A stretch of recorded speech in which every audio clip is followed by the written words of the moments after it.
Madame la vice-présidente de la République, grande chancelière de l'Ordre national du Bénin, représentant son Excellence Monsieur le Président de la République, chef de l'État, chef du gouvernement, Mesdames et Messieurs les présidents des institutions de la République, Monsieur le Président de la Cour suprême, Mesdames et Messieurs les membres de la Cour suprême, Mesdames et Messieurs les membres du gouvernement, Monsieur le garde des Sceaux, ministre de la Justice et de la Législation, Monsieur le bâtonnier de l'Ordre des avocats, Excellences, Mesdames et Messieurs les représentants des corps diplomatiques, autorités de la ville de Porto Novo, Mesdames et Messieurs les membres de la famille judiciaire, honorables invités en vos rangs, grades et qualités respectifs, Mesdames et Messieurs, l'audience solennelle de rentrée judiciaire de la Cour suprême pour l'année 2022-2023, placée sous le thème « Le temps de la justice », se déroulera en 5 grandes séquences, à savoir la lecture de l'ordonnance portant rentrée judiciaire par le greffier en chef, les observations du bâtonnier de l'Ordre des avocats du Bénin,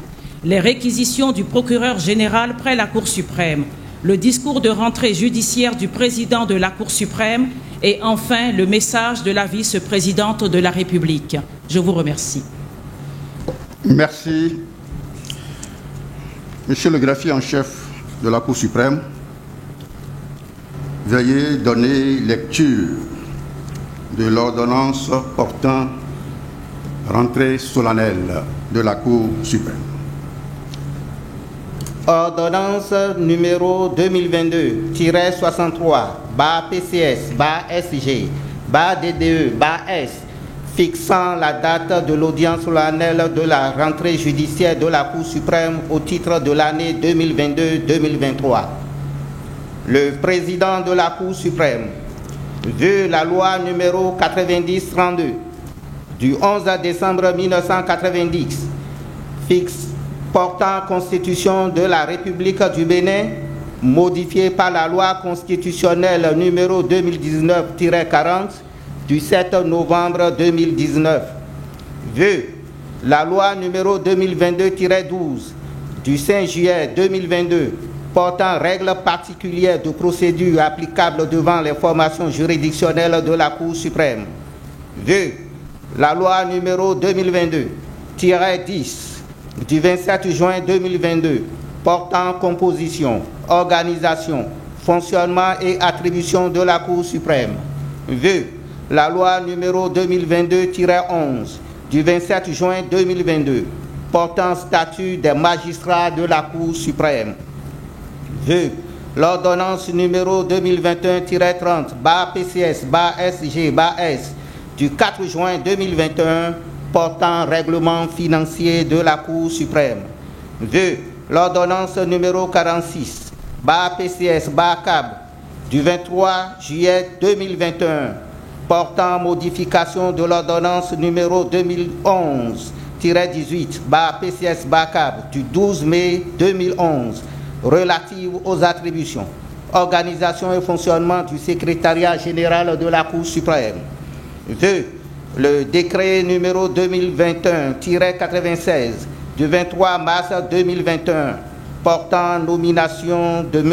Victor Dassi Adossou en qualité de président de la Cour suprême. Veut le procès verbal relatif à la prestation de serment de M. Victor Dassi Adossou en date du 25 mars 2021. Le bureau de la Cour entendu en sa séance du 12 août 2022. Considérant les nécessités de service, ordonne, article 1er, l'audience solennelle de la rentrée judiciaire de la Cour suprême au titre de l'année 2022-2023 est fixée au jeudi 27 octobre 2022 au siège de la haute juridiction à Porto Novo. Article 2. Le thème retenu pour nourrir les réflexions de la dite audience est le temps de la justice. Article 3. La présente ordonnance sera publiée au journal officiel de la République du Bénin et portée à la connaissance du public par voie d'affichage partout où besoin sera. Porto Novo, le 17 août 2022, signé Victor Dassi Adossou. Merci, Monsieur le Président.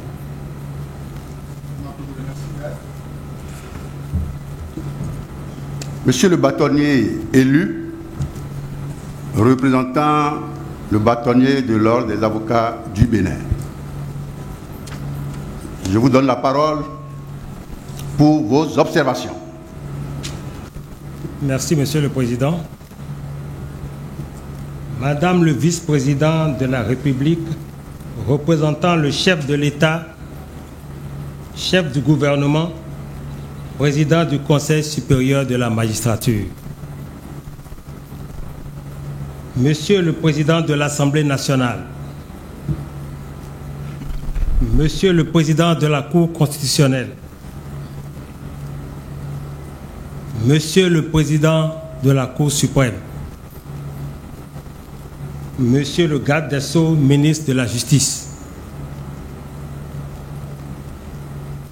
Mesdames et Messieurs les hauts magistrats, distingués invités, pris en vos rangs, grades et qualités, Mesdames et Messieurs, j'ai l'insigne privilège de prendre la parole en cette audience solennelle marquant la rentrée judiciaire de la Cour suprême de notre pays pour porter la voix du barreau du Bénin que je représente ici en raison des divers mandats dont je suis le dépositaire. En effet, cette représentation découle non seulement de la confiance que mes pairs ont placée en moi en m'élisant dauphin du bâtonnier en exercice et partant son successeur, mais également de celle que m'accorde personnellement ce même bâtonnier empêché et qui me charge, Monsieur le Président, de vous présenter ses sincères excuses. Monsieur le Président, Mesdames et Messieurs, la rentrée solennelle de la Cour suprême, au-delà de ce que cet événement lui permet de faire son bilan de l'année judiciaire écoulée et de présenter cette doléance au président de la République, ici représenté, est également une occasion pour elle d'échange autour d'une problématique d'actualité relative au fonctionnement de la justice béninoise. Le thème retenu pour cette année judiciaire 2022-2023 s'intitule « Le temps de la justice ». S'il vous a plu, Monsieur le Président, de susciter la réflexion autour de cette thématique, c'est assurément parce que la justice entretient un rapport particulier avec le temps. Convenons donc d'entrer que cette justice n'est presque jamais rendue à l'heure souhaitée et n'est certainement pas non plus jamais en avance. En un mot, on lui reproche d'être régulièrement, sinon presque toujours, en retard. Comme le barreau est invité à se pencher sur les implications de ce thème, il convient par ma voix qu'il en soit fait préalablement une clarification conceptuelle. Pour ma part, le temps peut être entendu comme la durée plus ou moins définie dont dispose une personne ou une institution pour réaliser une action spécifique dont l'efficacité s'en trouverait diminuée à défaut. Quant à la notion de justice, la doctrine enseigne qu'elle se donne plus facilement à voir qu'elle ne se laisse définir. Et cette même doctrine précise que les représentations de la justice en disent souvent plus long que les définitions qu'on est tenté d'en donner. En dépit de cette difficulté doctrinale évoquée, le terme justice peut être entendu de l'ensemble des juridictions dont les justiciables attendent qu'elles tranchent des litiges ou contentieux qui les opposent dans un délai donné. Ce délai, qui correspondrait au temps de la justice, serait en général celui de la durée d'une instance ou d'un procès et lequel court de l'ouverture à la fin d'une procédure judiciaire. En pareille occurrence, le temps de la justice peut être vécu de manière différente par les acteurs du procès. Il est gagné pour certains et subi par d'autres. Nous conviendrons alors que chacun d'eux dispose d'un rapport au temps profondément différent, selon la place qu'il occupe dans le procès et selon les considérations en cause. Le temps est donc une donnée subjective du procès. Il est même devenu un droit subjectif du justiciable, une obligation pour le juge, dont le véritable débiteur envers les citoyens ou justiciables est encore l'État, qui pourrait voir sa responsabilité engagée lorsque le litige n'a pas été tranché dans un délai raisonnable. Monsieur le Président, Mesdames et Messieurs, relativement à ce thème qui nous rassemble ici ce jour, le professeur Van der Mesch a écrit, je cite, « S'il est vrai qu'une justice est rendue après un laps de temps excessif et apparaît dès lors comme une justice déconnectée de la réalité qu'elle prétend appréhender. L'accélération de la justice ne doit pas pour autant être synonyme de justice expéditive. » Fin de citation. C'est dire qu'à travers cette réflexion, il faut s'évertuer à faire en sorte que la justice soit contemporaine des faits qu'elle appréhende et surtout s'assurer qu'elle ne soit point rendue de manière expéditive. Le temps nécessaire pour rendre justice impose que les parties et le juge soient diligents dans l'exercice respectif de leurs droits et pouvoirs pour le déroulement des procédures dans un délai que la jurisprudence se veut responsable. Mais l'emprise du juge et des parties sur le temps de la justice est une emprise relative, car ce temps dépend avant tout de l'objet du procès et du droit applicable. La structure du procès s'adapte en effet au type des parties en présence et à la nature même du litige. De même, la reconnaissance commune des parties des principes directeurs du procès relativise aussi la maîtrise des acteurs du procès sur le temps. En effet, si la célérité recherchée dans la justice apparaît comme un impératif partagé, quelle que soit la procédure, elle ne peut cependant s'accommoder de l'économie du respect des principes sacro-saints du contradictoire, des droits de la défense et de la nécessité d'une justice de qualité à travers des décisions crédibles. En matière administrative, par exemple, l'allongement du délai de rédition de la décision profite le plus souvent à l'administration en sa qualité de partie défenderesse. Dès lors, le caractère exécutoire des décisions de l'administration et l'absence d'effet suspensif des recours à leur encontre lui offrent un confort certain, car elle aborde le procès avec la plus grande sérénité.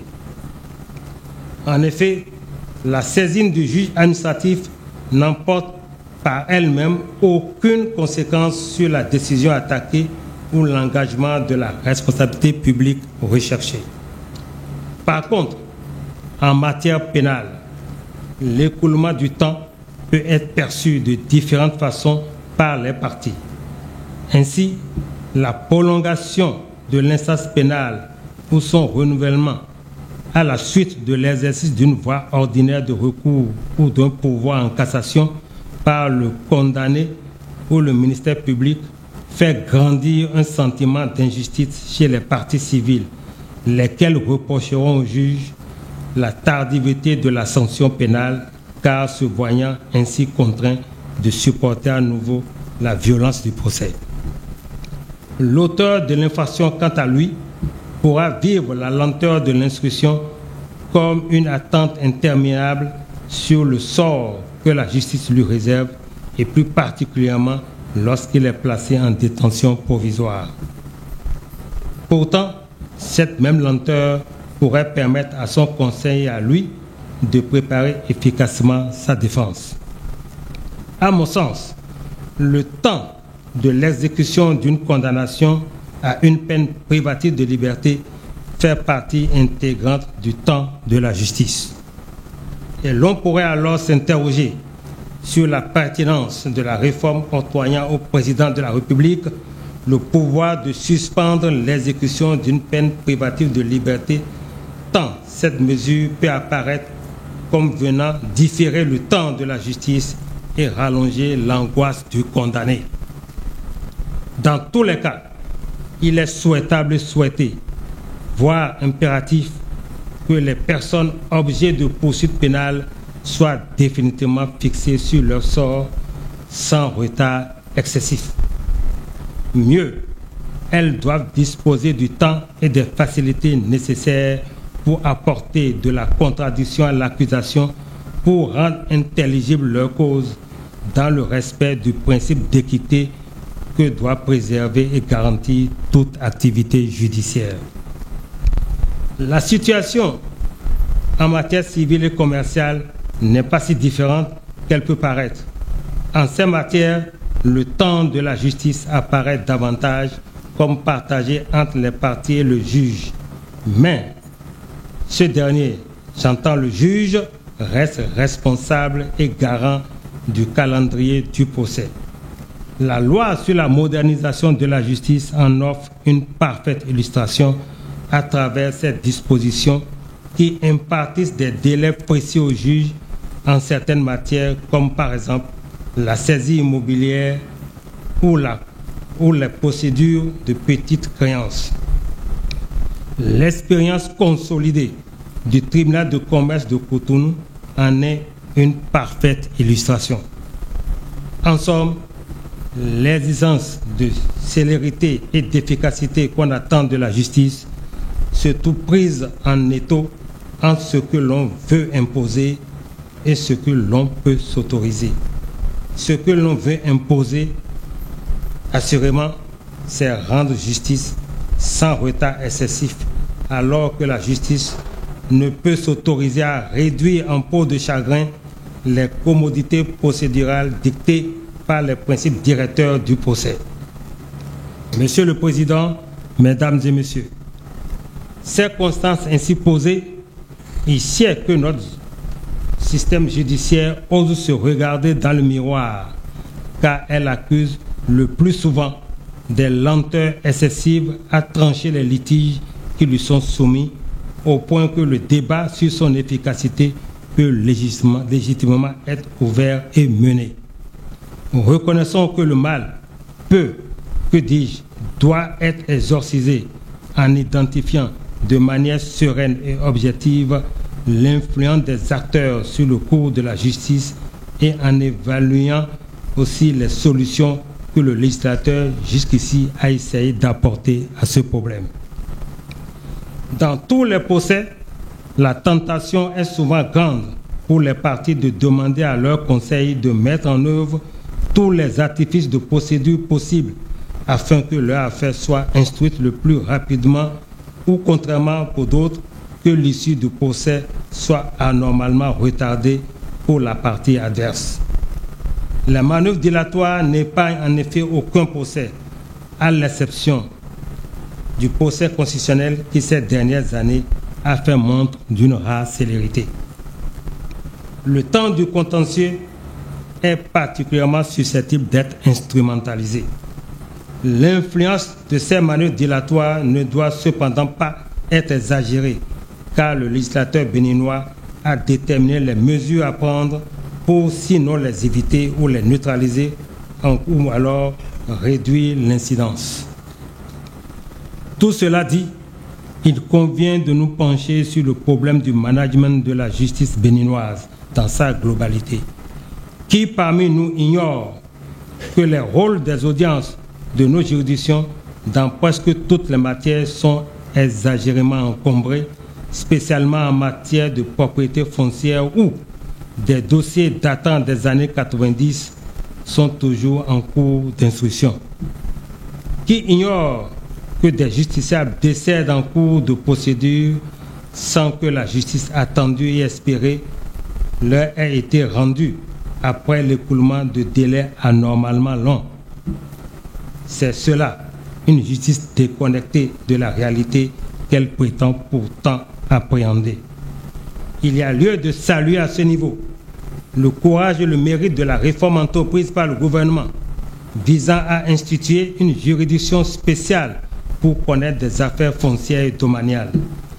Gageons qu'une parcelle de célérité pourra être observée par rapport à ce qui a prévalu jusqu'ici devant les juridictions ordinaires.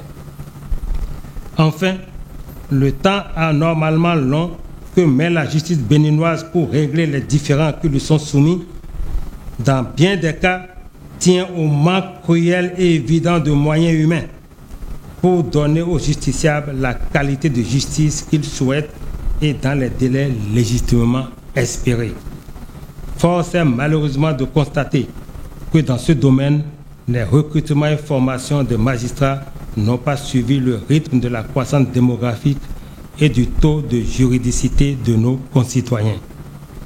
Monsieur le Président, Mesdames et Messieurs, sommairement livré, les fruits de ma réflexion sur le temps de la justice nous rappellent à tous que l'œuvre de justice est simplement une quête permanente et qu'acteurs que nous sommes, nous avons le devoir de faire en sorte que malgré les insuffisances et espérances, chaque cas soit quand même étudié et réglé dans les meilleurs délais possibles, pour ne pas dire simplement dans un délai raisonnable.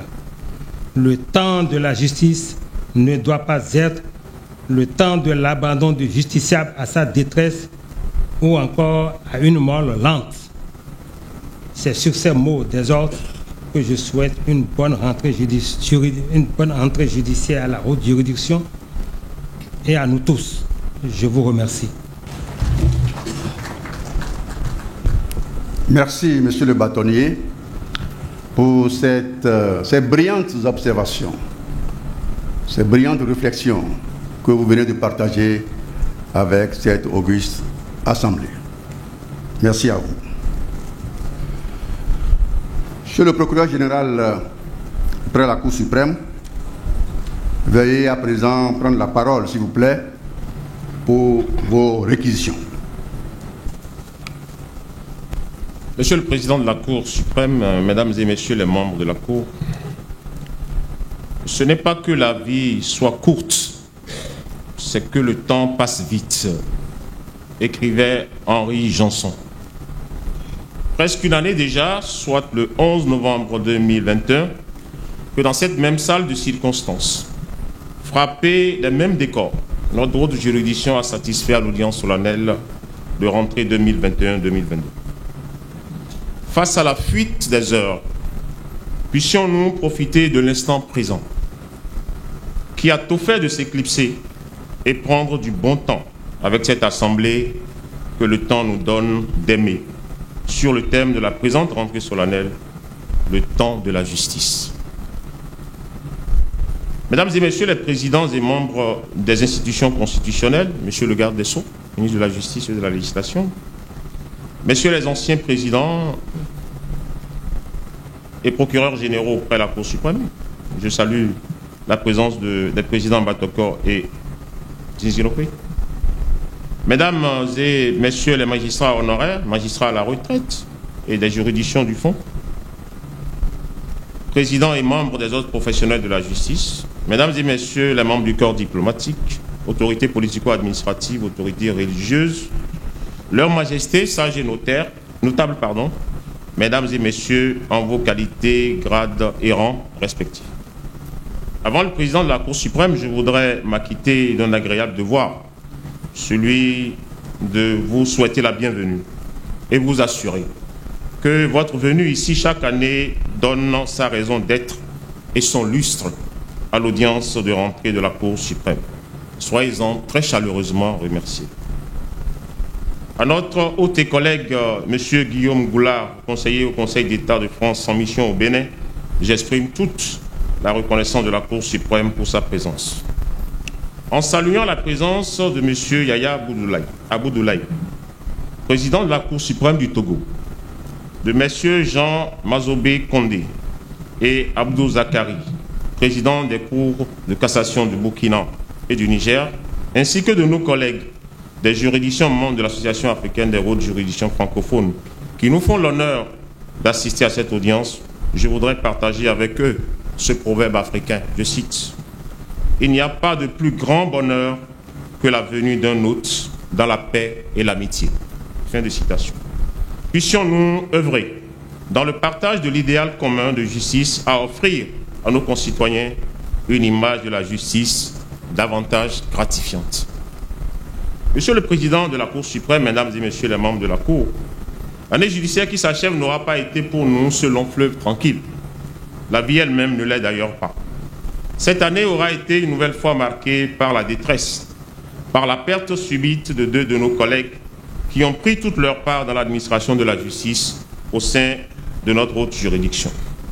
Jeanne-Agnès Ayadokun, ancien conseiller honoraire, Régilan Anagounou Loko, ancien conseiller, ancien secrétaire général de la Cour suprême. Avec vous, je voudrais avoir une pieuse pensée pour elle. Mesdames, Messieurs, enfin, c'est le moment pour moi de souhaiter spécialement et chaleureusement la bienvenue à Madame la vice-présidente de la République, représentant Monsieur le Président de la République, président du Conseil supérieur de la magistrature. Madame la vice-présidente de la République, la Cour suprême est très honorée, une nouvelle fois, de votre présence à l'audience solennelle qui marque le début de l'année judiciaire. Nous ressentons votre présence comme un encouragement aux ouvriers que nous sommes, actifs et zélés sur les chantiers de la justice dans notre pays.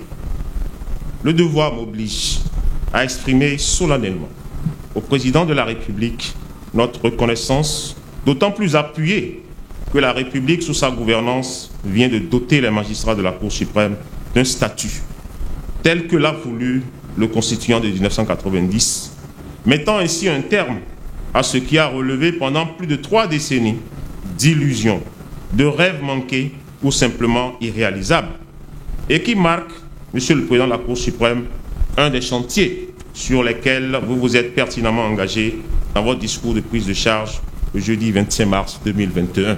Je vous cite: « Travailler à faire voter le statut des magistrats de la Cour suprême conformément à l'alinéa 2 de l'article 134 de la Constitution. » Fin de citation. Et pour donner à la haute juridiction les moyens juridiques de son action, le Président de la République a promulgué les 27 juin et 5 juillet 2022 la loi portant attribution, organisation et fonctionnement et celle portant règles de procédure particulières applicables devant les formations juridictionnelles de la Cour suprême. Ce n'est pas heurter ma réserve de magistrat que de relever le mérite de toutes ces actions, gage d'une justice efficace et du désir du Président de la République d'aller toujours plus loin, qui trouve d'ailleurs toute son expression dans le programme d'action du gouvernement 2021-2026 au titre du pilier 1, axe stratégique 1, renforcement de la démocratie et de l'état de droit. On y lit ceci: promouvoir une justice moderne, indépendante, efficace et accessible à tous, avec pour impact, je cite encore, le gain de célérité dans l'administration de la justice. Il n'aura échappé à personne que le garde des Sceaux, ministre de la Justice, ici présent, notre précieux interface, dont nous apprécions du reste la proximité, aura été le principal artisan du processus législatif qui a conduit au vote des nouveaux textes. Chacun ici lui en sait gré. Monsieur le Président de la Cour suprême, à partir de votre prise de charge le 25 mars 2021, nous avons pris avec vous l'engagement de décloisonner les initiatives, d'assurer dans la synergie de nos actions les conditions d'une justice de qualité, de marquer durablement notre justice par l'élargissement du champ des perspectives dans une approche dynamique. Aussi, poursuivant notre route, avons-nous, sous votre impulsion, ouvert plusieurs chantiers sur le fond de l'amélioration des pratiques ou des méthodes de travail à la Cour suprême pour une efficacité accrue du traitement des pourvois, la fluidité du parcours juridictionnel et la diffusion de la jurisprudence de la Cour à travers notre site Internet. Je voudrais saluer la grande qualité des relations que vous entretenez avec les diverses structures de la Cour, en particulier avec le parquet général. Comme le dit un adage, je cite, « Rester ensemble est un progrès. Travailler ensemble est la réussite. » Fin de citation. Fort heureusement, nous n'aurons pas été démentis sur cette réalité. les résultats obtenus au prix de nos efforts conjugués sont à la mesure de nos attentes, même si nous devons persévérer dans les actions engagées pour davantage d'efficience. Monsieur le Président de la Cour suprême, il convient de rappeler ici l'engagement en termes d'objectifs pour 2022 que nous avons pris, dont vous avez fait l'annonce le jeudi 11 novembre 2021 sous ce même chapiteau, sur, je cite, l'assainissement des stocks qui doivent être débarrassés des dossiers d'avant 2020. Tout état de procédure considéré. Instruction.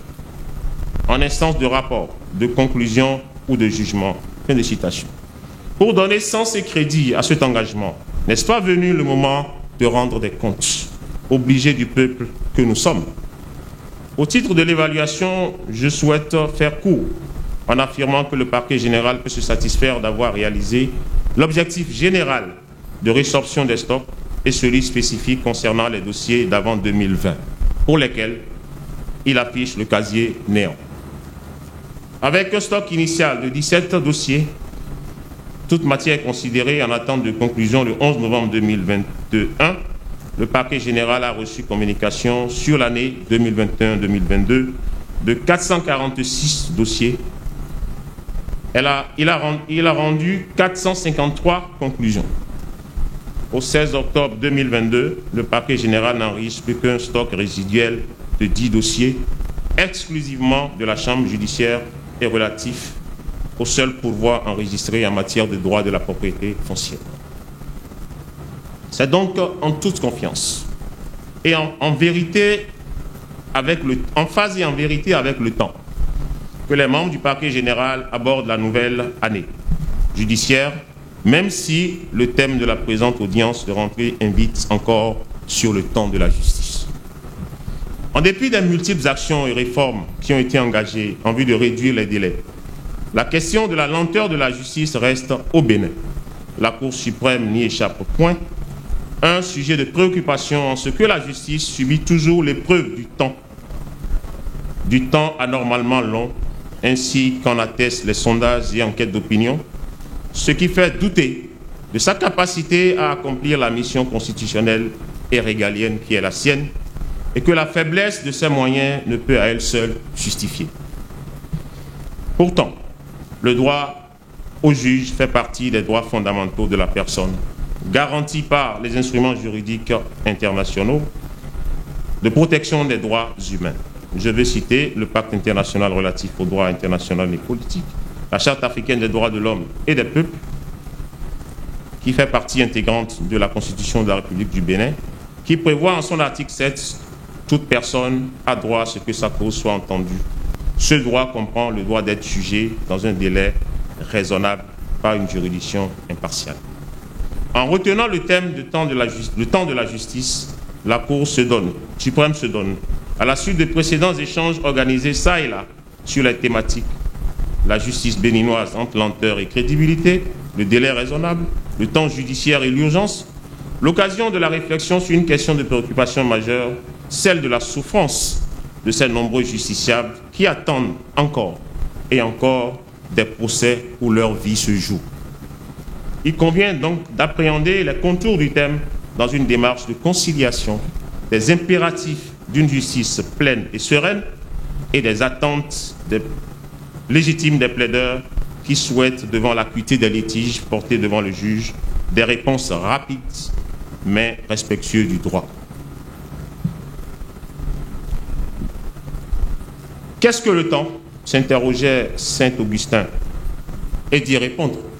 Je cite, « Si personne ne m'interroge, je le sais. Si je veux répondre à cette demande, je l'ignore. » Fin de citation. Affirmant ainsi le caractère insaisissable du concept. Anatole France dit ceci, « Le temps n'existe point et la succession des faits n'est qu'une apparence. » Nous laissons déduire le caractère abstrait du temps. Plus encore, le temps, en tant qu'il passe, qu'il vole, est irréversible. Mais loin de ces approches idéalistes ou philosophiques du concept du temps, il faut préférer une approche dynamique du temps et relever que notre société, qui privilégie l'instant présent et impose la tyrannie de l'urgence, dénonce souvent les lenteurs de la justice qui, de fait, a ses principes et ses règles propres qui la gouvernent. Précisément, en matière processuelle, le temps rythme le cours du procès par le biais des délais, soit pour introduire une action, soit pour accomplir une formalité dans la marche du procès, soit pour contester une décision, soit pour instruire un dossier et rendre une décision, soit pour exécuter une décision. Le temps apparaît comme un des enjeux majeurs du combat judiciaire. Le temps est en amont et en aval de la justice. Le temps est consubstantiel au judiciaire, pour citer François Rueland. Mais s'il faut un temps pour rendre la justice doit être rendue à temps dans le délai utile. Mais quel temps pour la justice? La mission de la justice, mission de service public, est d'assurer la paix sociale en répondant aux attentes désespérées du justiciable et d'accomplir sans réserve et sans délai ce grand précepte, rendre à chacun ce qui lui est dû. À l'évidence, le retard de la réponse judiciaire rend celle-ci inacceptable. Une décision de justice rendue de nombreuses années après la naissance du litige est parfois vécue comme un déni de justice. C'est alors la crédibilité de l'institution judiciaire qui se trouve en cause. Nous pouvons donc en convenir, la justice ne peut s'accommoder d'inertie. Mesdames, Messieurs, le temps de la justice est d'un intérêt si certain pour le justiciable qu'il faut l'aborder en dehors de tout ton polémique. Au lieu de se demander à qui la faute d'une justice lente, il paraît plus acceptable de s'interroger sur les raisons de la lenteur, même si tous les acteurs de la justice pourraient en être comptables. Sans faire l'apologie de la lenteur, il est nécessaire de relever que la justice doit offrir au justiciable le temps de son expression libre, le temps de la procédure qui n'est autre que l'institutionnalisation de la prudence, l'instauration d'une trêve, le temps de la réflexion. François Rabelais, dans toute sa sagesse, écrivait déjà « Le temps est père de vérité ». Anne Wilkins disait que la justice en temps réel, c'est la justice de l'ère du temps. Mais quant à Jacques Normand, écrivain, il écrivait ceci: la rapidité n'est pas, et elle n'a d'ailleurs pas à être la préoccupation première de la justice. Ce qui importe avant tout, c'est la qualité des décisions rendues. Tout au plus, doit-on formuler le vœu que du fait de l'encombrement des juridictions ou pour toute autre raison, ce temps ne soit pas exagérément prolongé. Fin de citation. Mais dans la plénitude de sa noblesse et de sa nécessité partagée, la lenteur ne doit-elle pas faire une part à la célérité, qui ne manque pas de vertu? Le temps judiciaire n'est-il pas en grand décalage avec les autres temps de la société? Comment prendre en compte l'impatience sociale si on ne valide pas la notion de célérité?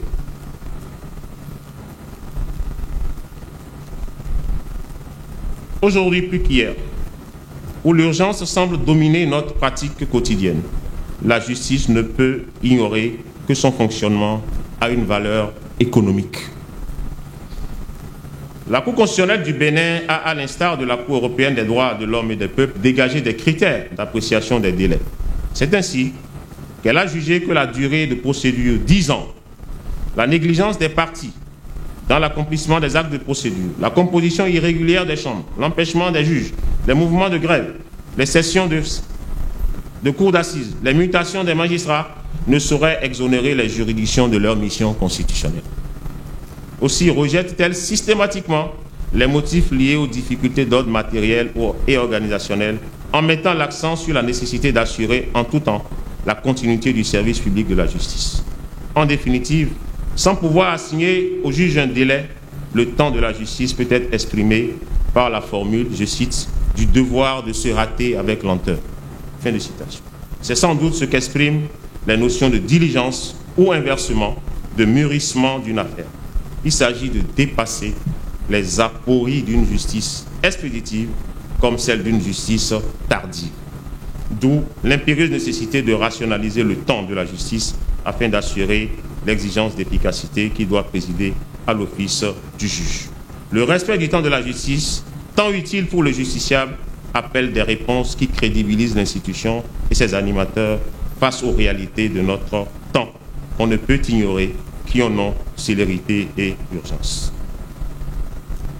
Il est donc nécessaire d'introduire un nouvel objectif pour le système judiciaire. Précisément, le traitement de chaque affaire dans un délai optimal et prévisible, lequel s'estime au double plan de l'État en termes de responsabilité et des acteurs professionnels en termes de responsabilisation. S'agissant de l'État, la logique institutionnelle mesure le temps de plus en plus en termes de productivité et de résultats, qui ne peuvent être réalisés que par une volonté politique affirmée et l'activation de plusieurs leviers sur le front des dotations budgétaires conséquentes, de la modernisation de la justice, de la couverture judiciaire, du recrutement et de la formation continue des magistrats, des greffiers et fonctionnaires, suivis de l'amélioration de leurs conditions de vie et de travail. Aussi, l'État doit-il assurer à la justice les moyens nécessaires à l'accomplissement de sa mission républicaine, au risque de voir engager sa responsabilité du fait de la lenteur dans l'administration de la justice ou du manquement de celle-ci à son devoir de protection judiciaire des citoyens. Mesdames, Messieurs, du haut de mes 35 années à la magistrature, je puis dire que beaucoup de choses ont été faites pour endiguer la lenteur de la justice. Beaucoup de réformes ont été engagées et continuent d'être engagées. Le temps ne nous permet pas de faire un éventail donc de toutes ces actions. Cependant, je peux me permettre donc de souhaiter la poursuite de l'action législative engagée dans le sens de la simplification des procédures judiciaires et les nécessaires équilibres entre les voies procédurales, l'aménagement des délais dans lesquels doit se dérouler un procès et au-delà desquels toute procédure méconnaîtrait les exigences du temps de la justice, l'aménagement des sanctions en cas d'inobservation de délai, l'instauration de procédures davantage sommaires, simples et rapides, le développement des modes alternatifs de règlement des conflits.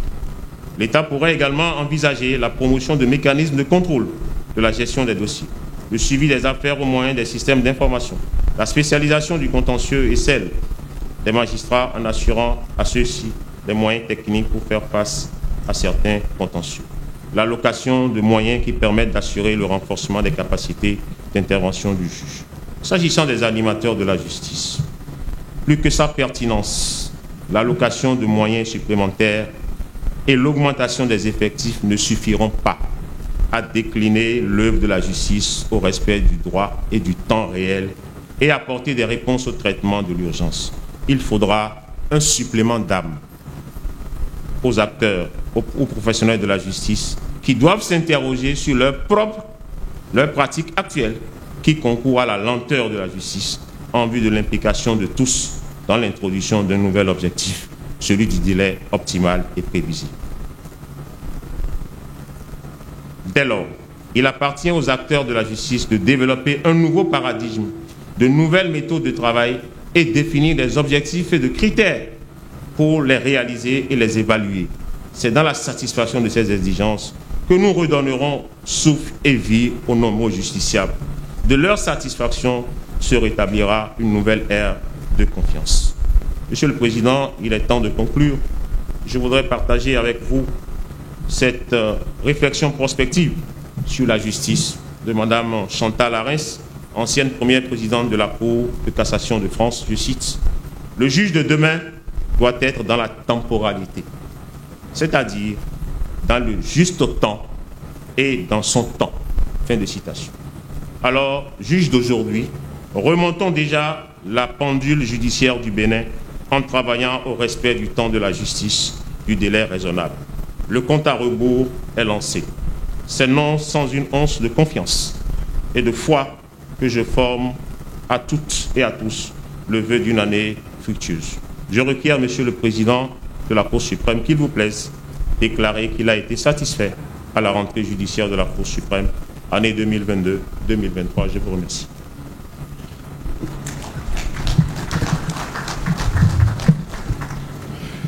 Merci, Monsieur le Procureur général, pour vos brillantes réquisitions. Au nom de toute la Cour, je voudrais vous en donner acte. Monsieur le Président de la Cour suprême, je voudrais vous inviter très respectueusement à bien vouloir prononcer votre discours de rentrée judiciaire. Madame la vice-présidente de la République, pour la seconde fois consécutive, vous nous faites l'honneur d'assister à notre audience de début d'année. Votre présence parmi nous, dans cette enceinte de fortune, témoigne de la grandeur et de la noblesse que vous accordez à l'œuvre de justice, si austère soit-elle, mais si nécessaire à l'équilibre de notre société. Fidèle interprète, je le crois, des sentiments de la magistrature béninoise, je m'honore de trouver en votre présence si unanimement appréciée l'expression de votre attachement aux femmes et aux hommes qui œuvrent chaque jour à la réalisation de cet idéal de justice dans notre pays, le Bénin. Il vous offre en retour le meilleur accueil et vous remercie bien sincèrement des marques de touchante attention que vous leur témoignez. Nous sommes d'autant plus heureux de vous voir parmi nous que vous représentez son Excellence, Monsieur le Président de la République, chef de l'État, chef du gouvernement, président du Conseil supérieur de la magistrature, lui qui, au cours de l'année écoulée, nous aura encore une fois administré la preuve supplémentaire de sa foi en la justice et de son engagement personnel à en faire redorer le blason. Nous n'en voulons pour preuve que la promulgation cette année des 3 lois importantes régissant la Cour suprême, notamment la loi numéro 2022-11 du 27 juillet 2022 portant statut des magistrats de la Cour suprême, loi pourtant prévue par la Constitution du 11 décembre 1990, mais restée non adoptée depuis 1990 sous les anciens régimes du renouveau démocratique. Monsieur le procureur général, vous avez eu raison de le souligner tantôt. Le renforcement de l'effectif des magistrats de la Cour suprême, la rénovation en cours du bâtiment qui abrite le siège de notre juridiction. Par ces actions de portée historique, le chef de l'État achève de nous convaincre de sa volonté politique d'inscrire la Cour suprême dans la modernité et d'offrir à ses principaux animateurs les conditions et les moyens de leur mission au sein de la République. Aussi, est-ce avec une légitime fierté qu'au nom de tous les magistrats et à mon nom personnel, voudrais-je vous prier, Madame la vice-présidente, de bien vouloir transmettre au chef de l'État, M. Patrice Talon, l'expression renouvelée de notre profonde reconnaissance. Monsieur le Président de l'Assemblée nationale, Mesdames et Messieurs les présidents des institutions de la République, Mesdames et Messieurs les membres des dites institutions, votre présence à nos côtés, à l'occasion de nos audiences solennelles de rentrée, nous donne du réconfort et de la fierté. Elle symbolise avec éloquence la solidarité entre les institutions de la République dans la réalisation de l'idéal démocratique auquel aspire le peuple du Bénin. Recevez, ici et maintenant, l'expression de notre profonde gratitude. Monsieur le garde des Sceaux, ministre en charge de la justice, la réforme de l'État n'a pas de vocation propre. Son unique objectif est d'améliorer le vivre ensemble national et notre communauté de destin. La demande est encore plus forte s'agissant de la justice. On attend de la justice qu'elle soit tout à la fois, indépendante, impartiale, rapide, efficace, prévisible et de grande qualité. Avec toute l'énergie dont vous débordez, vous y travaillez inlassablement. Nous restons très sensibles à toutes les réformes opérées dans le secteur sous votre impulsion et qui visent la modernisation de notre système judiciaire. Soyez assurés de notre soutien. Monsieur le bâtonnier de l'Ordre des avocats, l'action de l'institution à laquelle vous appartenez est d'un inestimable concours pour le magistrat dans l'accomplissement de son office. Vous venez de partager devant ce prestigieux auditoire les brillantes observations du barreau sur le thème de la rentrée de cette année. Votre prise de parole nous rassure et nous conforte dans notre conviction que le Conseil de l'Ordre sera toujours présent au grand rendez-vous de l'agenda judiciaire national. Nous vous souhaitons tout le meilleur à votre prise de charge bientôt dans vos hautes fonctions de bâtonnier de l'Ordre des avocats du Bénin. Monsieur le Président de la Cour suprême du Togo, de la Cour de cassation du Burkina Faso, de la Cour de cassation du Niger, Monsieur le représentant du Conseil d'État de France, Mesdames et Messieurs les magistrats des hautes juridictions africaines francophones, vous honorez de votre présence si confraternelle l'audience de rentrée de notre Cour. Nous y voyons la manifestation tangible de la réalité de la coopération juridique et judiciaire qui nous lie au service de la consolidation de la démocratie et de l'état de droit en chantier dans nos différents pays. C'est au nom de cette coopération agissante que beaucoup d'entre vous ont pris part du 24 au 26 octobre dernier à la 14e session de formation des magistrats de nos hautes cours réunis au sein de l'Association africaine des hautes juridictions francophones AAHJF. Je voudrais particulièrement saluer Madame le procureur général près la Cour suprême du Togo, qui, nommée dans ses hautes fonctions, il y a de cela seulement 48 heures, s'est jointe à la délégation de sa Cour pour être des nôtres ce matin. Merci, Madame le procureur général. À vous tous, la Cour suprême du Bénin vous sait infiniment gré de votre présence qui rehausse ce rituel judiciaire commun à nos pays. Et vous souhaite un bon et agréable séjour en terre hospitalière libre du Bénin. Monsieur le Président Abraham Zizidokwe et Ousmane Batoko, ancien président de la Cour suprême, vous ne seriez pas venus que quelque chose aurait manqué à cette audience. C'est toujours avec beaucoup de fierté que nous vous accueillons dans votre maison. Je voudrais vous assurer du grand soin que nous prenons de l'héritage que vous nous avez légué. Mesdames et Messieurs les magistrats des cours et tribunaux de la République, Mesdames et Messieurs les membres de la grande famille judiciaire nationale, nous nous réjouissons du soutien franc que vous nous apportez par votre présence à cette audience de rentrée de la juridiction nationale de cassation.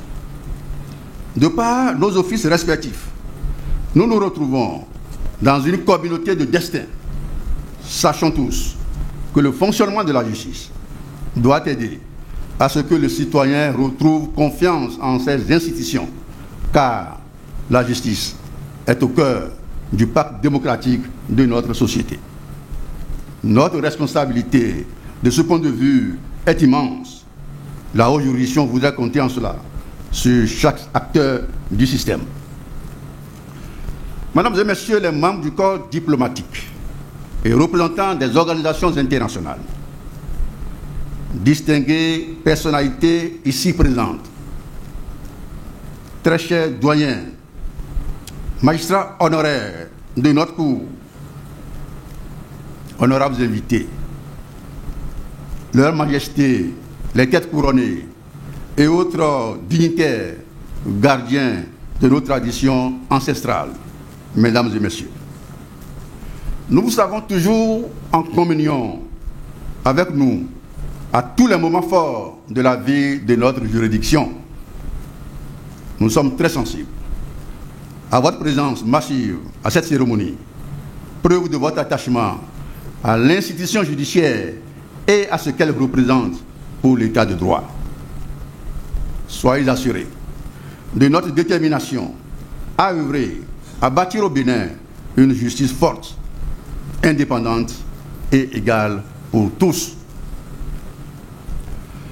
Madame la vice-présidente de la République, honorables invités, mesdames et messieurs, l'année judiciaire 2021-2022 s'en est allée. Mais elle aura été, sans fausse modestie, une année bien remplie. Une année au cours de laquelle notre juridiction aura véritablement pris son envol. Au plan juridictionnel, le nouveau logiciel de gestion mis en place dès mars 2021, à la lumière de la vision, une juridiction ne fonctionne que lorsqu'elle rend des décisions et dans des délais raisonnables. Vision du reste partagée par l'ensemble des membres de la Cour. Ce nouveau logiciel a porté ses fruits.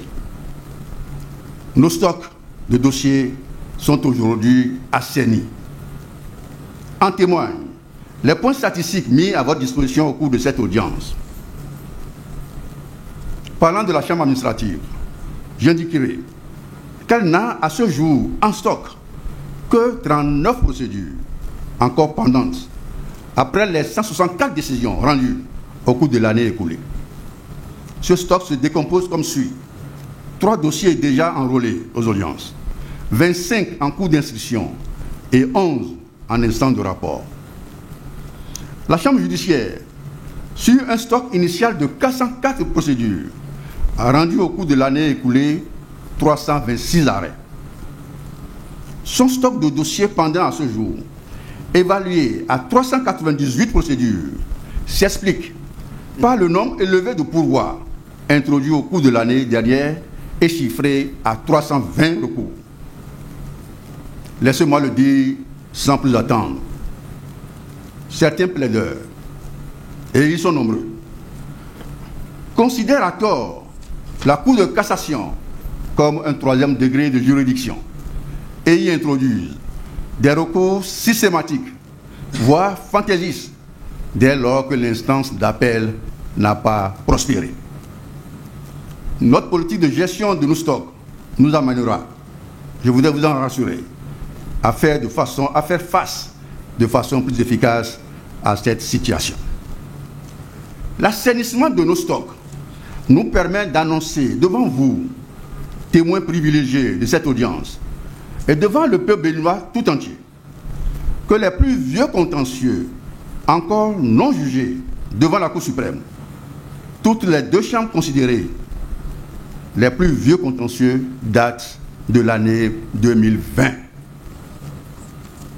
Les contentieux vieux de plus de 3 ans, 5 ans, 10 ans, 15 ans, voire 20 ans, relèvent donc du passé à la Cour suprême.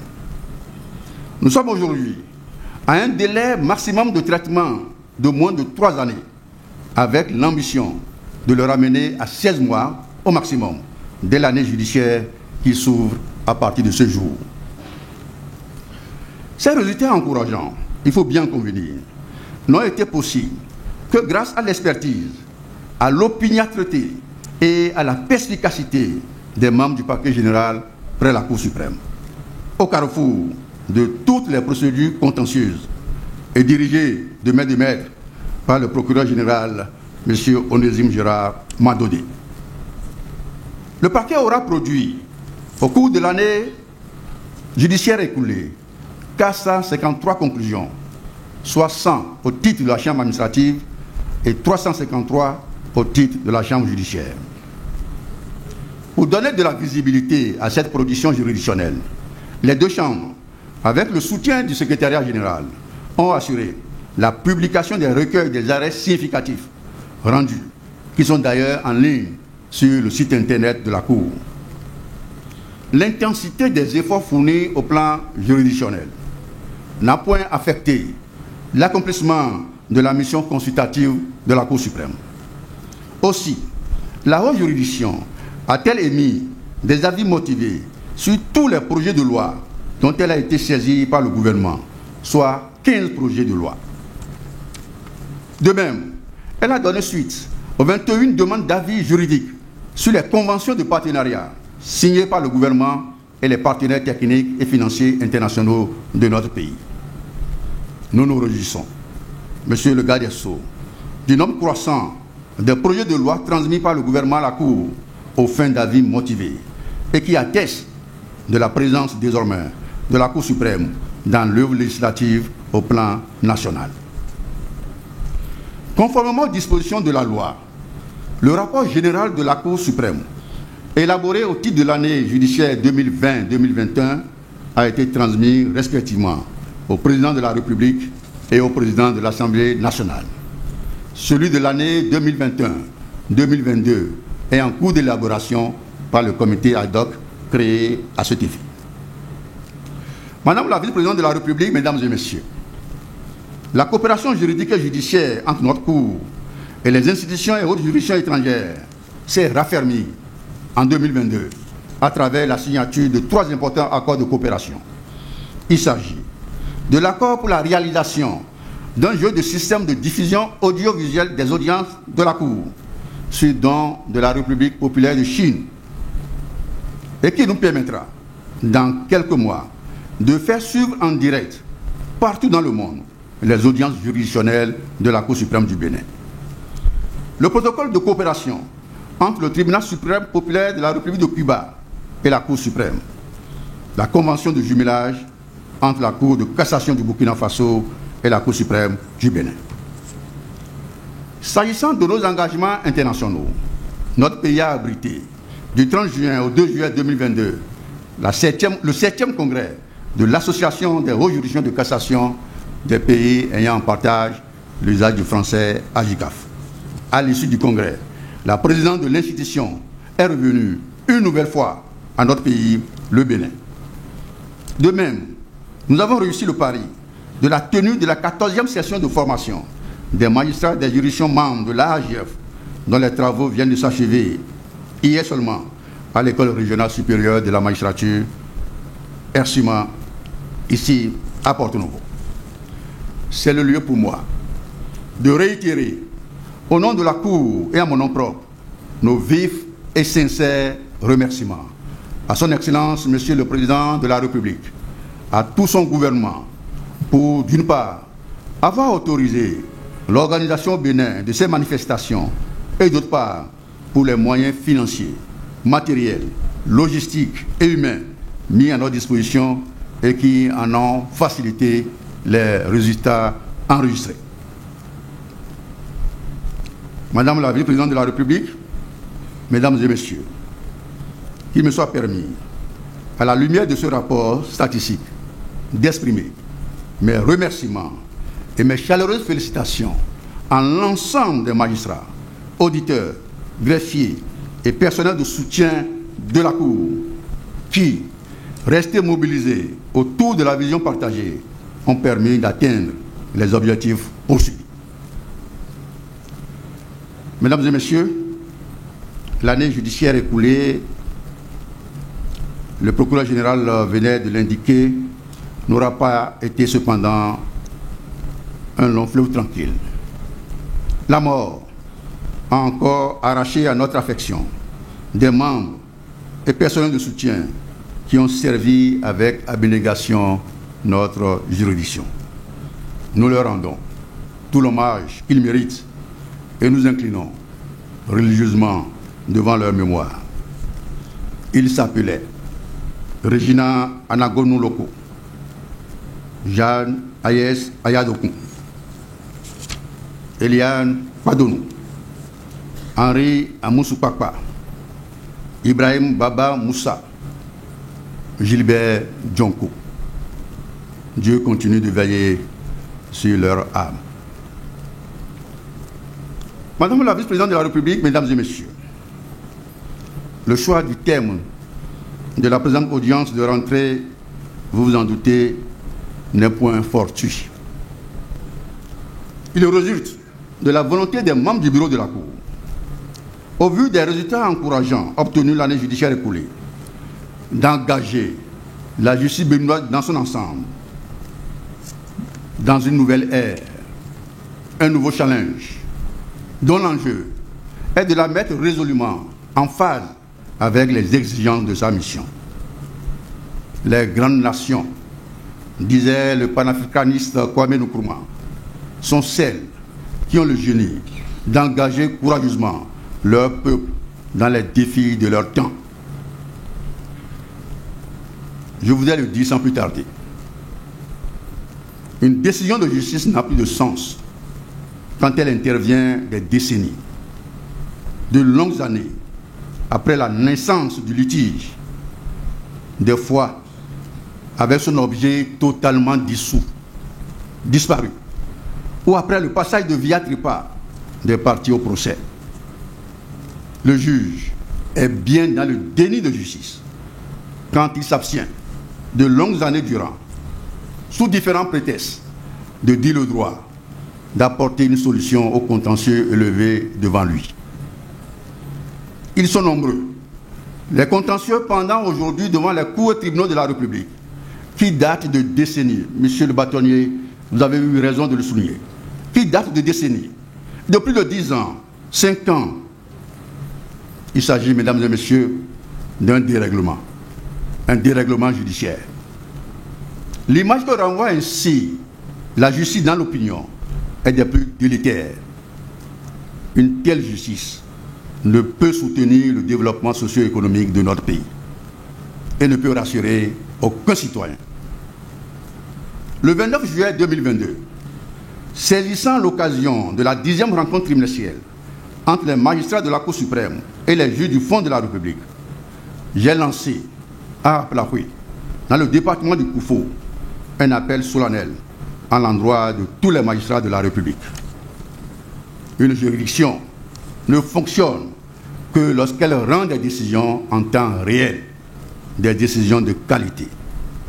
Chaque juge, dans la solitude de son office, doit se convaincre de ce que le temps compte pour le plaideur qu'il a saisi ou pour celui contre qui il a été saisi. Mais qu'on ne s'y trompe pas.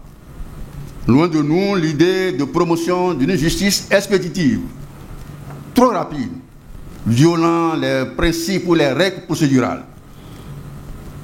Ce dont il est plutôt question est d'une justice efficace. L'indépendance de la justice que nous défendons bec et ongle, urbi et orbi, doit être mise au service de son efficacité. Nos compatriotes n'ont que faire en effet d'une justice inefficace, parce que trop lente. Nos concitoyens n'ont que faire d'un juge qui n'appréhende pas les enjeux de litige portés devant lui. La question du temps de la justice est souvent débattue, tant au sein de l'institution judiciaire qu'en dehors d'elle. Débat sur la qualité et l'efficacité de la justice, car celle-ci n'a pas vocation, la justice n'a pas vocation à fonctionner pour elle-même. Elle est un service public. Quel est le temps de la justice? Ce temps doit être raisonnable. J'ai suivi, avec beaucoup d'intérêt, la contribution intellectuelle de grande densité à ce débat de M. le bâtonnier de l'Ordre des avocats et de M. le procureur général près notre cour. Je voudrais les en remercier et m'associer à leur développement. Mais de manière plus prosaïque, je voudrais que nous convenions tous, acteurs à divers niveaux de l'appareil judiciaire, que les Béninois ont de plus en plus mal à leur justice, parce qu'ils la considèrent comme trop lente et par conséquent inefficace, avec une accoutumance progressive et prononcée, comme si plus personne ne croyait à la possibilité d'une justice forte, parce que efficace. Je voudrais le dire sans embâche, la lenteur de la justice n'est pas une fatalité. Les résultats obtenus par certaines cours, par certains tribunaux de la République, je parlais l'année dernière de la CRIET, du tribunal de commerce, Aujourd'hui, de la Cour suprême, ces résultats indiquent à suffire que nous pouvons inverser la tendance et nous nous devons de le faire. Madame la vice-présidente de la République, mesdames et messieurs, dans son adresse le 30 août 2022 aux entrepreneurs de France à l'université d'été du MEDEF, le président de la République, son Excellence M. Patrice Talon, en vantant le modèle de développement et les atouts de notre pays pour les investisseurs étrangers, indiquait entre autres, je cite, « La justice fonctionne ». Il s'agit de la justice béninoise. La justice fonctionne beaucoup mieux que par le passé. Fin de citation. Le président Patrice Talon mettait ainsi en relief, de façon fort judicieuse, les liens étroits, les liens tenus entre l'essor économique d'un pays et le fonctionnement de sa justice. Nous devons, chers collègues, en prendre davantage conscience et nous déterminer à continuer d'aller de l'avant et à conforter le chef de l'État, président du Conseil supérieur de la magistrature, dans son appréciation sur le fonctionnement de la justice. Travaillons à maintenir le cap et à aller bien au-delà. Mon appel d'appui invitait chaque chef de juridiction à se doter d'une boussole, d'un tableau de bord, pour mieux répondre aux sollicitations multiples et multiformes des justiciables et faire davantage face avec célérité, efficacité et efficience à la résolution des procédures. Ce qui importe en effet n'est pas d'obtenir une décision. Encore faudrait-il que cette décision, quelle que soit sa nature, intervienne dans un délai acceptable, dans un délai responsable. L'existence d'un bon dispositif judiciaire pour une reddition prompte de la justice devrait contribuer à l'affirmation d'une sécurité judiciaire. Elle devrait, in fine, pouvoir assurer à toute personne désireuse d'investir dans notre pays une protection juridique, une stabilité, une prévisibilité et une absence d'arbitraire répondant aux finalités essentielles du droit. Ce n'est qu'en agissant ainsi, qu'en évitant la navigation à vue, que nous prendrons toute notre part dans la consolidation de l'état de droit et contribuerons au développement économique en cours dans notre cher pays, le Bénin.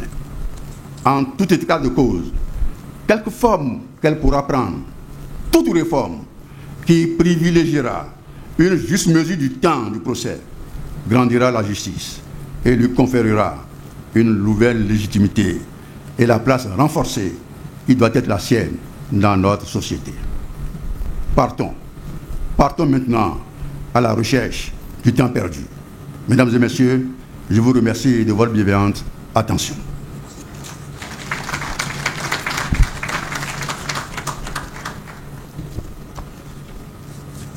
Avec cette allocution que je viens de prononcer,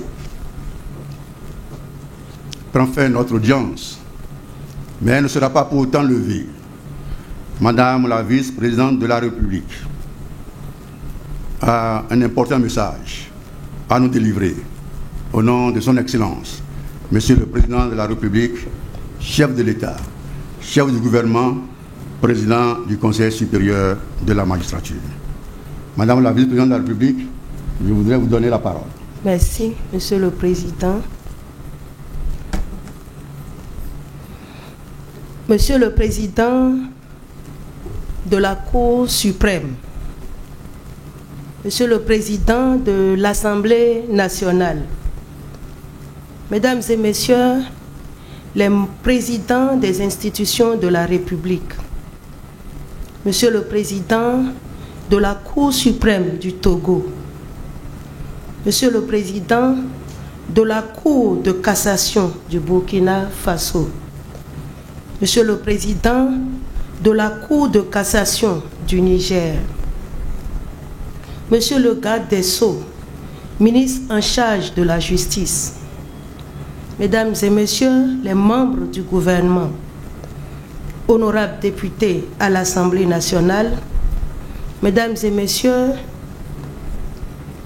les membres du corps diplomatique et consulaire, Mesdames et Messieurs les représentants des organisations internationales, Mesdames et Messieurs, les membres de la Cour suprême, Monsieur le bâtonnier de l'Ordre des avocats, Mesdames et Messieurs les membres de la grande famille judiciaire, Mesdames et Messieurs les notables et autres personnalités de la ville de Porto-Novo, distingués participants, Mesdames et Messieurs, en vous remerciant de votre aimable invitation, je voudrais vous dire, Monsieur le Président de la Cour suprême, toute ma joie de me retrouver une nouvelle fois en ma qualité de représentante du Président de la République, chef de l'État, chef du gouvernement, dans cette salle d'audience avec les femmes et hommes qui, au sein de la République, sont en charge de dire le droit. C'est pourquoi il m'importe de saluer chaleureusement celles et ceux, magistrats, avocats, greffiers, huissiers de justice, notaires, commissaires-priseurs, personnel judiciaire et de police judiciaire qui concourent quotidiennement à la réalisation de l'œuvre de justice dans notre pays pour le plus grand bien de nos concitoyens.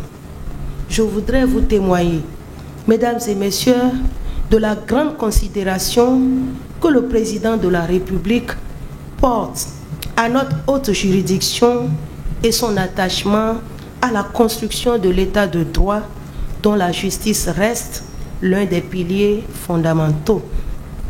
Je me réjouis tout particulièrement de la présence des chefs d'institutions de la République qui témoignent de l'excellente qualité des rapports entre nos institutions, gage d'une gouvernance concertée et apaisée. J'y vois surtout la manifestation de l'attachement que nous portons tous au renforcement du pouvoir judiciaire en tant que garant de l'état de droit et de la paix sociale. Monsieur le Président de la Cour suprême, la tenue des présentes audiences est tout à votre honneur.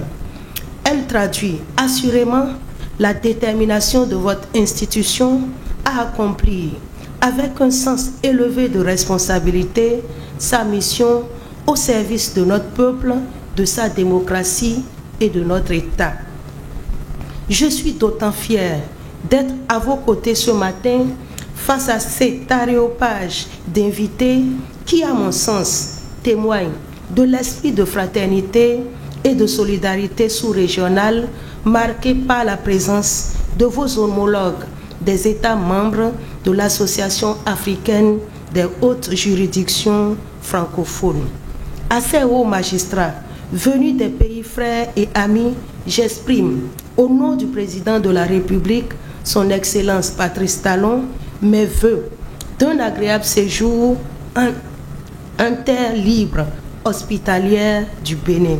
Monsieur le Président de la Cour suprême, Monsieur le Procureur général, Mesdames et Messieurs les membres de la Cour, c'est avec un grand intérêt et une attention soutenue que j'ai suivi le bilan des activités menées par votre institution au cours de l'année judiciaire écoulée et vos propositions pour faire de l'année judiciaire, pour faire jouer au secteur de la justice toute sa partition dans le processus de consolidation de l'état de droit dans notre commune patrie, le Bénin.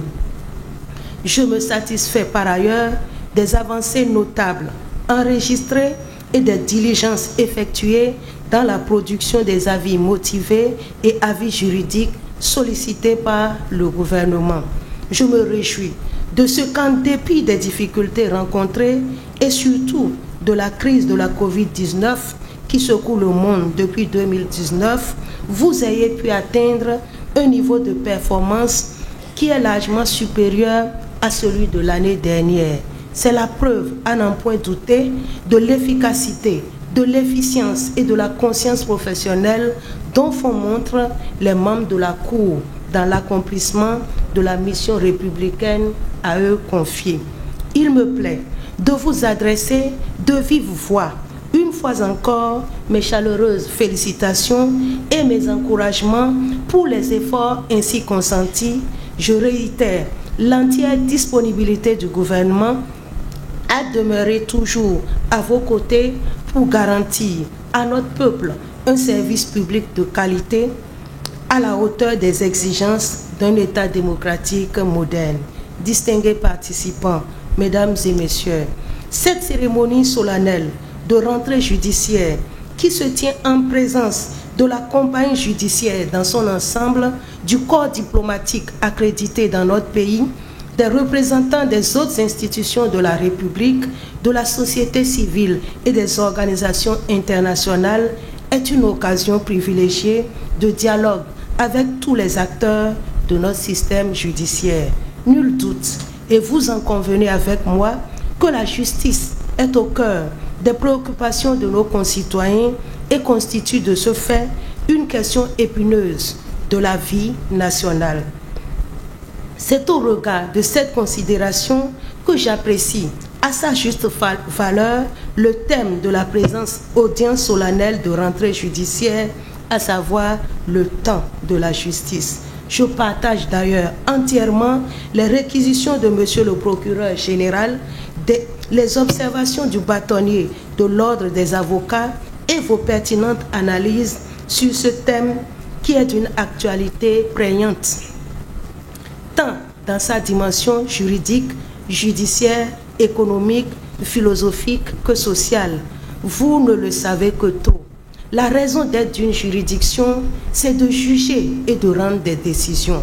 La performance de la justice se mesurera à la qualité et au nombre de décisions rendues dans un délai donné. Le premier indicateur qui permet de mesurer la performance habituelle d'un service, c'est la satisfaction générale de l'usager. Mais ce qui intéresse en premier lieu le justiciable, c'est son cas particulier, son affaire. Cette préoccupation a fait émerger la notion de prévisibilité, prévisibilité de délai, prévisibilité de coût. Le justiciable béninois du XXIe siècle se plaint volontiers, rouspète parfois, conteste et proteste à tort ou à raison contre un système judiciaire qu'il taxe d'arbitraire, de corrompu et surtout de lent, de trop lent.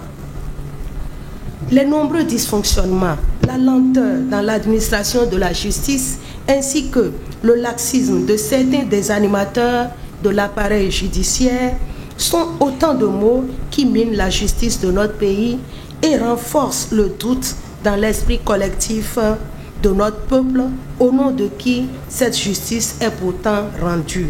Vous l'avez souligné, Monsieur le procureur, Monsieur le président de la Cour, des contentieux vieux de 10 ans, 15 ans, voire 20 ans, engorgent encore les cours et tribunaux de la République. Parfois, des requérants meurent avant que leur affaire soit appelée au rôle.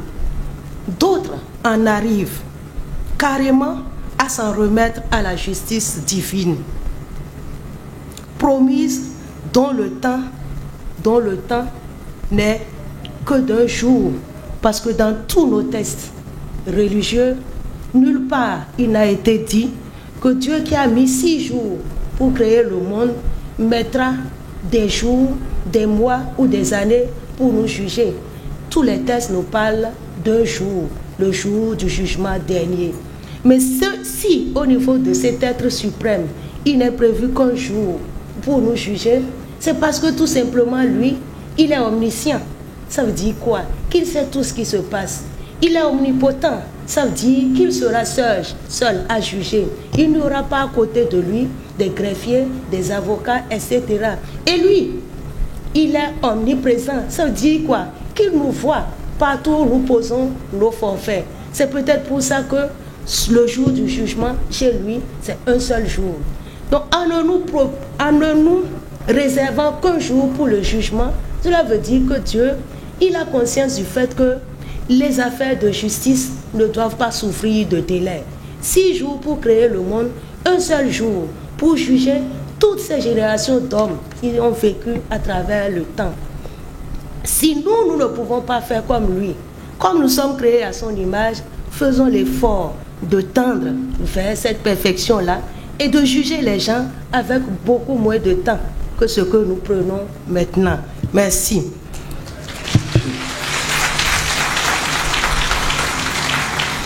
Merci. N'y a-t-il pas matière à réflexion sur le degré de célérité de notre justice lorsque des affaires foncières traînent devant les juridictions pour être rendues des années et même des décennies plus tard, avec pour conséquence des destructions massives d'immeubles et des déguerpissements. De même, lorsque des prévenus passent plusieurs années en détention préventive, alors même que la peine d'emprisonnement qu'ils encourent se révèle largement en deçà de la durée de leur détention, les libertés individuelles ne sont-elles pas atteintes du fait de la lenteur judiciaire? Enfin, en dépit des procédures simplifiées, organisées en leur faveur, compte tenu des exigences de leurs activités, il n'est pas rare d'entendre des opérateurs économiques se plaindre du manque de célérité de la justice dans le traitement de leurs dossiers d'affaires au niveau de nos tribunaux.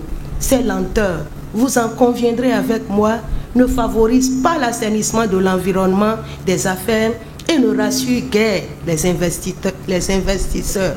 Les lenteurs de notre justice posent donc un véritable problème de développement. Une telle justice fragilise le tissu social, le vivre ensemble et compromet le développement économique en annihilant les efforts de développement holistique qu'ensemble nous sommes en train de consentir. À la base de cette situation se trouvent des magistrats qui prennent de liberté vis-à-vis de leur serment. Le comportement de certains juges de nos cours et tribunaux est parfois en contradiction parfaite avec la conscience professionnelle attendue d'eux. Des juges qui sont tout le temps absents de leur poste de travail, soit pour siéger dans des commissions, soit pour vaquer à des activités parallèles. Des juges qui renvoient de manière intempestive des dossiers. Des juges d'instruction qui passent des mois, voire des années à instruire les mêmes dossiers. Distingués participants, mesdames et messieurs, la démocratie et l'état de droit ne sauraient s'affranchir d'une justice efficace, efficiente, crédible, indépendante et rendue dans les délais raisonnables.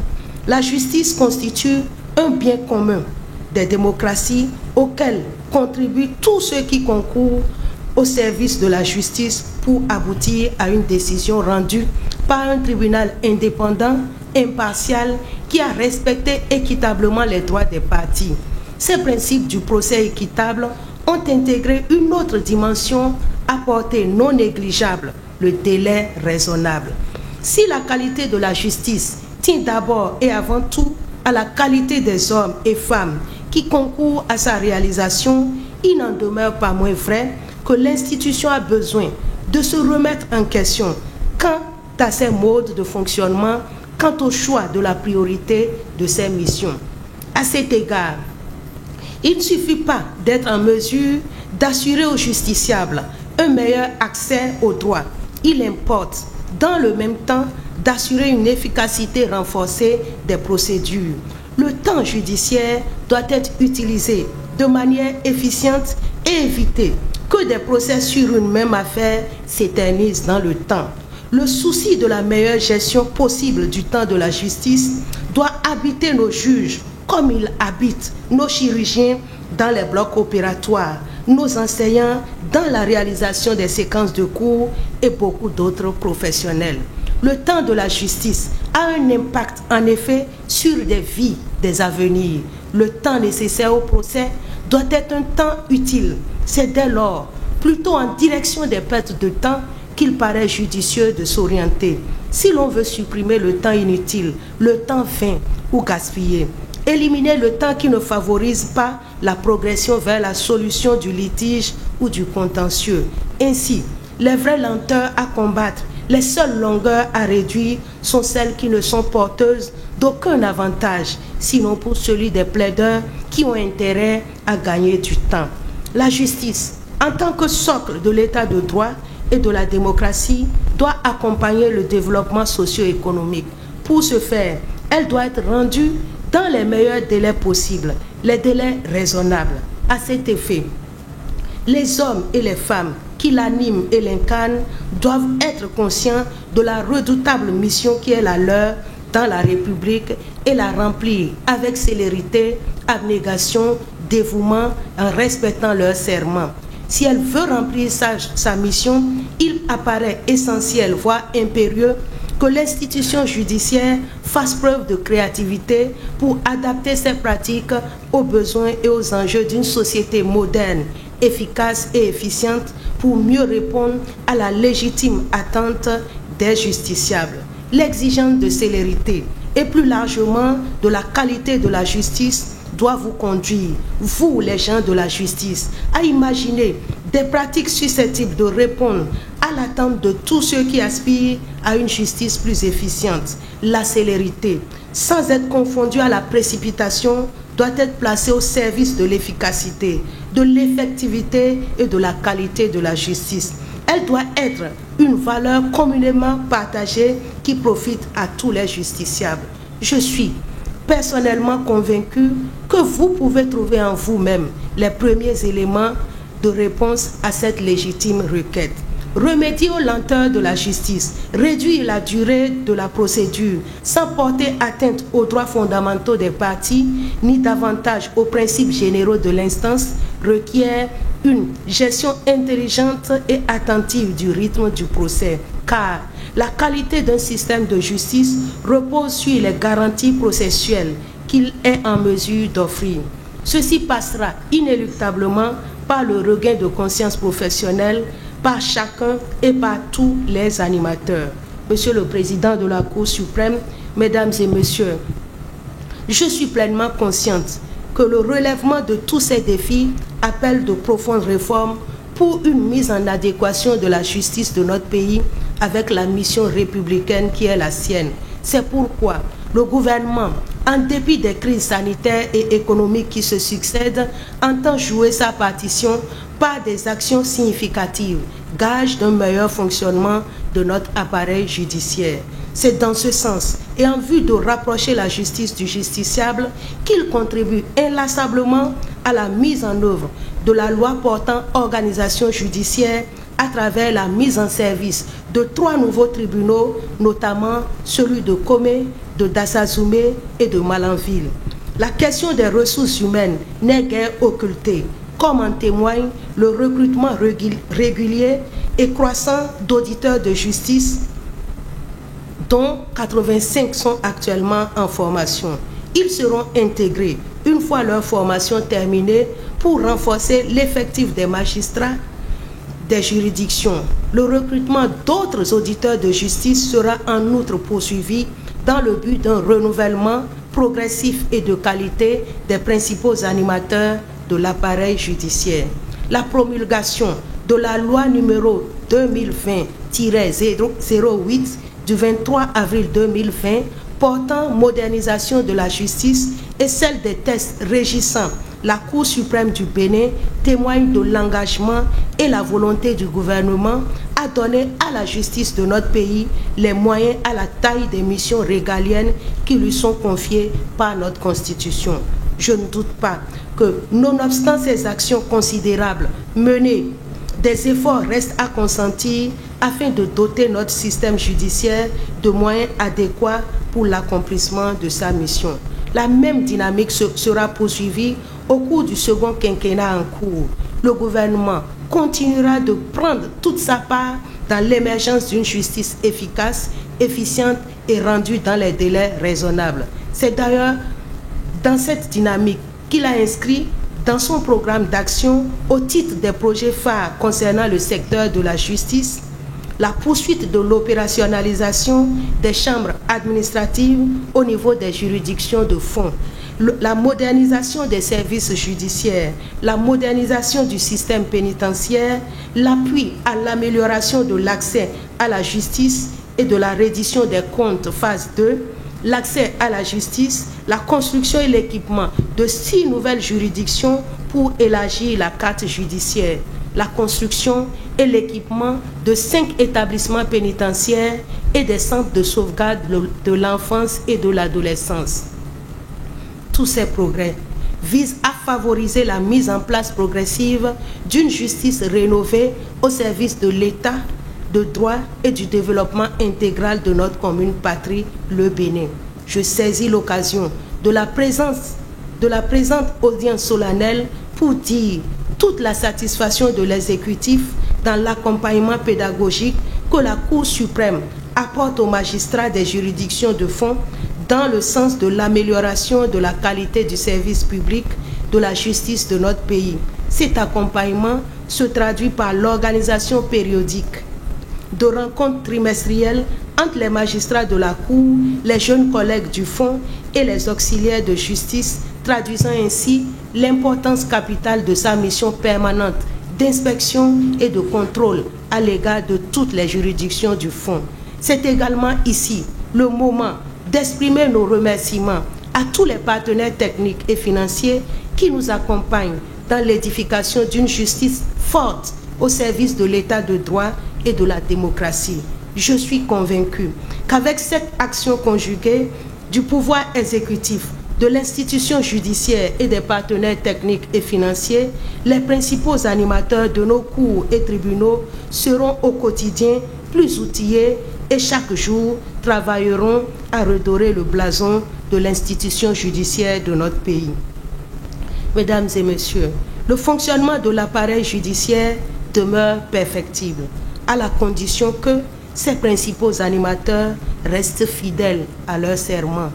Je sais pouvoir compter sur vous pour prendre la pleine mesure des obligations de votre charge.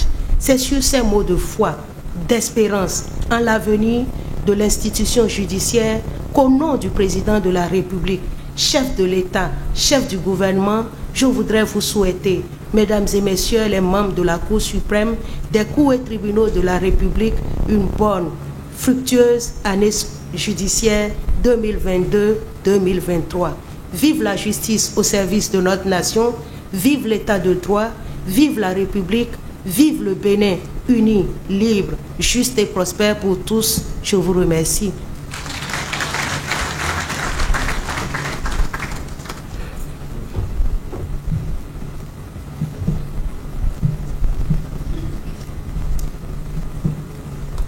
Madame la vice-présidente de la République, grande chancelière de l'Ordre national du Bénin, au nom de toute la compagnie judiciaire nationale et de la Cour suprême, je voudrais vous réitérer nos sincères remerciements et vous assurer de tout l'intérêt particulier que nous portons à l'important message que vous venez de délivrer au nom du président de la République, chef de l'État. Infiniment merci. Monsieur le procureur général, avez-vous d'autres réquisitions? Merci, Monsieur le Président. Je n'ai pas envie de prolonger le temps de cette audience. Je n'ai plus de réquisitions, Monsieur le Président. Merci. Je déclare ainsi faite la rentrée judiciaire de la Cour suprême au titre de l'année judiciaire 2022-2023. Maître, nous arrivons au terme de la présente audience. Vous dresserez procès verbal de tout le contenu de cette audience afin qu'il en soit référé dans les minutes du greffe en tant que de besoin. L'audience est levée.